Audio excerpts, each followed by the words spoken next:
আসসালামু আলাইকুম এভরিওয়ান, আশা করি আপনারা সবাই অনেক ভালো আছেন। আমি চলে এসেছি আরেকটা নতুন ব্লগ নিয়ে। আমি রিসেন্টলি 2 দিনের জন্য পোর্টল্যান্ড থেকে লস অ্যাঞ্জেলেস গিয়েছিলাম আমার পাসপোর্ট রিনিউ করার জন্য, and it was my first ever solo trip here in the US and I enjoyed my time there to the fullest. তো যাই হোক, ইনিশিয়ালি আমার প্ল্যান ছিল সকালের কোনো ফ্লাইটে এলে গিয়ে রাতের ফ্লাইটে ব্যাক করা, যাতে আমার কোথাও স্টে করতে না হয়। কিন্তু পরে সুবিধা মতো ফ্লাইট না পাওয়ায় আমি বৃহস্পতিবার এলে পৌঁছিয়ে শুক্রবার কাজ ছেড়ে শনিবার পোর্টল্যান্ড ব্যাক করার কথা ভাবি। পোর্টল্যান্ড থেকে এলেতে যেতে ফ্লাইটে 2 থেকে 2.25 ঘন্টার মতো সময় লাগে। আমার হোটেল বুক করা ছিল আগে থেকেই। আমি এলেতে নামি অ্যারাউন্ড বিকাল 4টায়। এত আগে হোটেলে গিয়ে কি করব ভেবে আমি ডিসাইড করি আমি আলাদিন যাব খাবার কিনতে। আলাদিন এলের খুবই ফেমাস একটা বাংলাদেশি রেস্টুরেন্ট। আমি এখানে এর আগে আরও 2বার খেয়েছি। ওদের খাবার খুবই টেস্টি হয়। তো আমি যেহেতু পাবলিক ট্রান্সপোর্টেশন ইউজ করব, তো ওটা ফিগার আউট করতে আমার আসলে বেশ কিছুক্ষণ টাইম লেগেছিল যে কই থেকে কই উঠে কই নামতে হবে। এরপর থেকে সরাসরি মেট্রো কানেক্টর আছে, যেটা কাছাকাছি একটা মেট্রো স্টেশনে নামিয়ে দেয়। সেখানে নেমে আমি ওদের ট্যাপ কার্ডটা কিনে নেই। এরপর আমি আরও 3টা বাস বা ট্রেন চেঞ্জ করে আলাদিন যাই। সেখান থেকে চিকেন বিরিয়ানি কিনে হোটেলে পৌঁছাতে পৌঁছাতে রাত 8:30 বেজে গিয়েছিল। পরের দিন আমার মূল কাজ ছিল এলের বাংলাদেশি কনসুলেট অফিসে গিয়ে আমার কাজ শেষ করা। কাজ শেষ হতে কতক্ষণ লাগবে আমার জানা ছিল না। ওদের অফিস খুলে সকাল 9টা বাজে।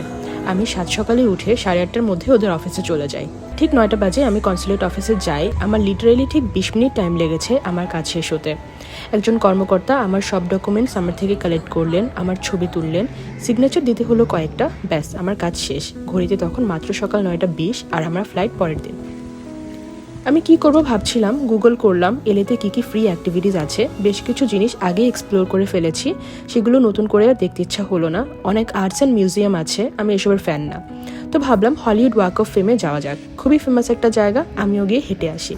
তো আমি আমার এই এক্সপিরিয়েন্স নিয়ে পুরো একটা ভিডিও বানিয়েছি, যেটা অলরেডি আপলোড করা হয়ে গেছে।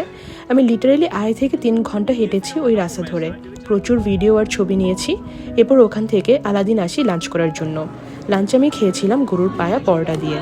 অনেক দিন পর গরুর পায়া খেলাম, কি যে ভালো লাগছিল সেটা বলারই বাইরে। আলাদিন থেকে আমি গ্রিফিথ অবজারভেটরিতে যাই। এটা খুবই পপুলার একটা ট্যুরিস্ট অ্যাট্রাকশন, যেটাতে স্পেস অ্যান্ড সায়েন্স রিলেটেড নানা রকম জিনিস ডিসপ্লে করা হয়। এটার সেপারেট ভিডিও আসবে আমার চ্যানেলে।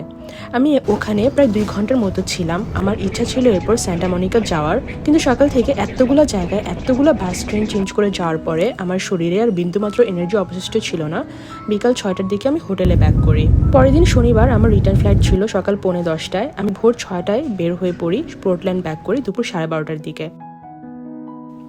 আমার ফার্স্ট এভার সোলো ট্রিপ আমি খুবই এনজয় করেছি। আশা করি আপনারাও আমার এই ভ্লগ অনেক এনজয় করেছেন। ইনশাআল্লাহ আবার দেখা হবে পরবর্তী কোনো ভ্লগে। ততক্ষণ পর্যন্ত অনেক ভালো থাকবেন, সুস্থ থাকবেন। বাই।